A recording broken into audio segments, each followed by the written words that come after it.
Hello sa inyo mga kasari, good morning. Ngayon, sisimulan natin ang araw sa pagwawalis sa labas ng tindahan at sa labas ng ating bahay. Napakasarap kasi mga kasari makita na malinis yung paligid natin. So for today's video, tayo ay magmo-morning routine. Dito, usually makikita nyo yung ginagawa ko every morning talaga dito sa tindahan at sa labas ng bahay. Makikita nyo kung ano yung araw-araw na ginagawa ng ate nyo at ng tindera nyo. So ayan, walis-walis lang ako dyan mga kasari. Sobrang nag-e-enjoy talaga ako kapag ako ay nagwawalis kasi nakikita ko na nalilinis yung labas. And after that, tapos na akong magwalis, papasok naman ako sa loob ng tindahan para dito naman magwalis. Yan. Dito naman wala naman ako masyadong nawawalis. Panay alikabok lang mga kasari. Dahil alam nyo naman na kasalukuyan pa tayong nagpapagawa at hindi ko pa rin kayo na-update. Medyo nahinto kasi yung construction, yung pagpapagawa natin dito dahil umalis yung stepfather ko na nagkagawa dito dahil isinama siya nung asawa ng kapatid ko papunta ng Tanay Rizal dahil magbabakod daw doon. So ang balik niya pa ay Tuesday pa siya makakaumpisa ulit ng gawa. And ang sisimula naman dito sa paggagawa, pag nakabalik na siya, is magpaplatada naman siya. So, ayan, walis-walis lang ako mga kasari. Talagang, kung makikita nyo, binabasa-basa ko pa yung sahig. Kasi nga guys, sobrang maalikabok. At yung pinangbabasa ko dyan, or pinang-i-spray ko, ay alcohol.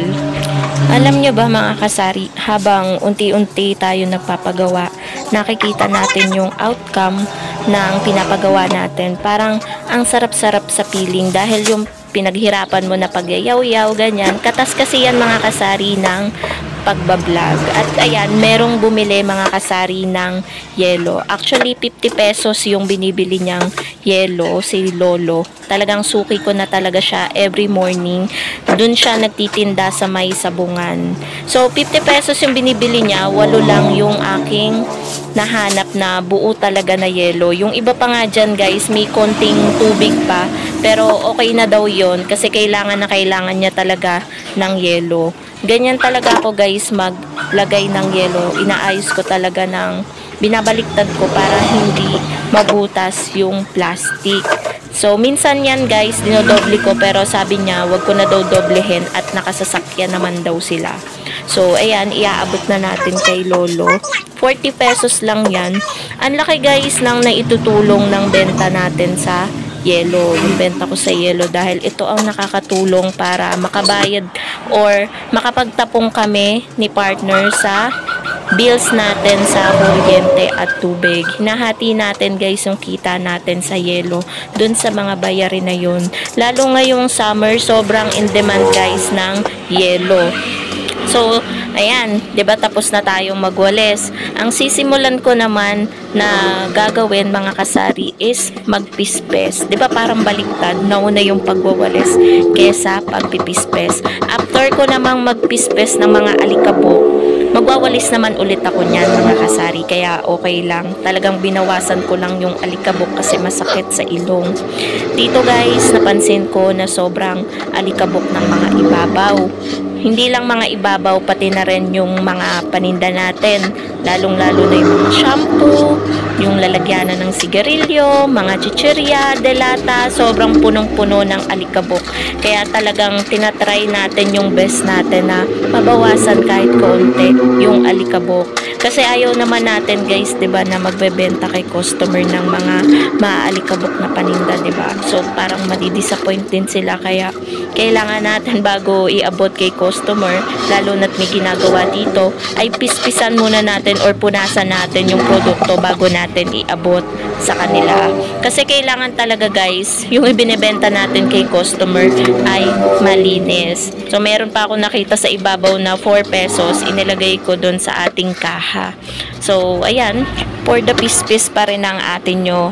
Ayan, kailangan talaga guys kasi kailangan mabawasan niyang alikabok dahil madadagdagan pa yan. Kapag hindi tayo nagpispis, baka mahirapan na rin tayong pagtanggal ng mga alikabok. Kaya maigi na rin na nababawasan, 'di ba mga kasari? Huwag tayong tatamad-tamad sa ating tindahan. Kailangan talaga tayo ay maging masipag araw-araw. Tapos na ako guys dyan magpispes, and aayusin ko naman to. Papalitan ko tong plastic na panakip natin sa toyo natin sa siomay, dahil ngayong araw ay maglalabas tayo ng siomay dahil marami na pong naghahanap, sayang ang benta. At ngayon mga kasari, i-charge ko naman ng ating emergency light. Kailangan na yan i-charge, and naglagay na rin ako ng tubig ni partner sa freezer dahil hindi dapat mawala ang malamig na tubig. Kapag inutos ni partner na maglagay ng malamig na tubig, maglagay, dahil kapag hindi tayo naglagay, ang uubusin niya is yung paninda nating mineral water. Kaya kailangan nating maglagay. Nag-disinfect na rin ako guys ng kamay, kaya lagi ako may alcohol sa tindahan. At sabay niyan, meron na rin bibili ng itlog. 3 perasong itlog at 1 perasong magic sarap. Mabenta talaga yan every morning. Kaya dapat yung mga basic needs na yan ay hindi mawala, lalong-lalo na sa umaga. Lumabas ako niyan para bugawin si Basha dahil nangangamba ko baka makatalon siya dun sa hinarang ni partner na yero. Kasi hindi pa ako sanay guys ng palabas-labas si Basha. So, naglagay muna kami dito guys ng yero para si Basha ay nakakatakbo-takbo. Ayan siya. Oh, ang galing tumayo. So, ayan yung tindahan natin. Paikot-ikot siya dyan. Patakbo-takbo dito. Ayan yung itsura dito guys. Naglagay lang ng trapal dito para kapag umuulan hindi na ampias dito. Ayan. So, hindi pa tapos mga kasari dahil wala nga yun naggagawa. Milon nga pala mga kasari. Yan, baka gusto nyo ng milon. Ayan. Medyo hindi siya matamis mga kasari. So, ang nagawa na natin ngayong umaga sa ating morning routine, nakapagwalis na tayo sa labas at loob, nakapag-pis-pis, linis-linis dito. Ayan, kanina kasi madumi dyan. And pagkalinis ko, may tinibag naman sila dito. Ito, yung dito kanina, plywood. Ayan, natanggal na siya. Kaya madumi na dyan kanina. Nawalis ko na ulit. Basha, bakit? Psst. Ha, Basha? Bilis tumakbo eh. So, ngayon guys, is Sunday. Wala masyadong bumibili. So, paisa-isa lang yung bumibili. Tuntua ako dito eh. Oh. Naninibago siya eh. Nakakatakbo-takbo na siya. Ayan guys. Hindi pa siya masyadong tapos. Yan. Maglalagay dito ng grills. Yan. Tsaka dito, grills din. Ayan. Tapos ito, gate. Ito yung gate. Ayan. Para ito ay nakakatakbo-takbo na at ayan o. 'Di ba? Finally, nabuksan din ang pinto after so many years.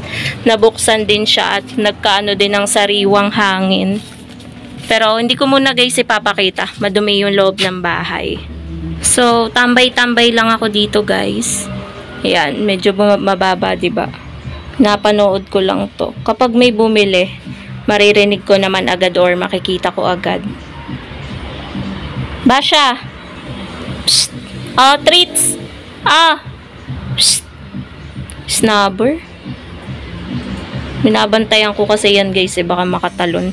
Pero hindi naman siya maalam tumalon. Yan, maghapon din ako hindi makakalabas, 'di ba? Ngayon lang kasi siya guys nakalaya. Yan oh. Kung gaano katagal nakasara lagi yung pinto araw-araw, ganon din siya katagal na nasa loob ng bahay. Minsan lang siya guys makalabas. Ayan o, kaya aamoy-amoy siya dyan eh. Yan guys, simula tuta talagang namin nangingindat pa eh. Simula tuta ay alaga na namin. Ayun guys, yung panahon ngayon. Medyo mainit. Chill-chill lang tayo ngayon Sunday. Kasi nga sabi ko sa inyo, wala masyadong bumibili pa isa-isa. Pero kahit pa isa-isa, super thankful pa din tayo. Pala mga kasari, mag-update pa ako sa inyo sa plano namin dito. dyan sa likod na yan. Kasi balak namin guys mag-extend ng bago magsara ng tindahan, 'di ba? Maaga nga kami magsara. Kapag may gate na diyan, safe na diyan. Kahit diyan na kami mag-dinner sa labas, okay lang. 'Yun ang usapan namin ni partner, guys. 'Di ba? Napaganda rin yung plano natin, guys. Napaigi rin yung paglalagay natin ng gate, 'di ba, ng bakod para sa safety ng tindahan at namin, 'di ba, safety na rin. And at the same time, napaganda rin sa tindahan. Si Basha ulit. So, update sa ating yelo. Ubos na guys. Ubos na agad ang yelo. Buti na lang nabubuo-buo na to. Mamaya pwede na din agad siyang ibenta. So, yun lang naman mga kasari ang ganap. Yung morning routine natin dito sa tindahan, yan lang yung usually na ginagawa ko every morning dito guys. Pagkatapos ng lahat, uupo-upo na tayo. So, ayun yung inuupuan ko guys. Medyo chill kasi dyan, medyo mahangin, kaya dyan ako tumatambay. Para hindi na rin ako magbukas ng electric pan at makasave din tayo ng electricity. Para mura lang yung ating bayaran. So, dito ko na rin tatapusin mga kasari ang aking vlog. Thank you so much for watching. Happy Sunday and happy selling po sa inyong lahat. Bye guys!